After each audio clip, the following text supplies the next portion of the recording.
স্বাৰ্থপৰ হ'ব পাৰিলোহেঁতেন বম্বেত থাকি পইচা ঘটি ঢেৰ গান গাই পেলাই নাম কৰি মই কিয় ঘূৰিছোঁ আহিলোঁ because I have a liability to my পিপল তেওঁলোকে মোক জন্ম দিছে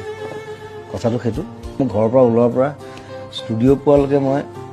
15টামান মানুহৰ বেমাৰ চিকিৎসা কিবা কিবি হস্পিটেল ফিজ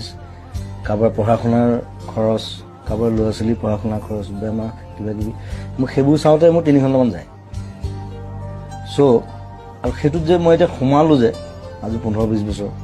মই তাৰপৰা ওলাব নোৱাৰোঁ কাৰণ ওলালে মই মোৰ নিজক মই ক্ষমা কৰিব নোৱাৰিম চ' সেইটো সেই ৰেছপনচিবিলিটিটো তেওঁলোকে ভাবে যে কোনোৱে একো নকৰিলে জুবিন দাই কিবা এটা কৰিব মই কৰোঁ নিজৰ হাতত পইচা নাথাকিলে মই কৰোঁ লাগিলে মই ধাৰ কৰিম কাৰোবাৰ চ' সেইটোত মই আনন্দ পাওঁ তেওঁলোকে আনন্দ পায় তেওঁলোকৰ মুখত যেতিয়া হাঁহি দেখোঁ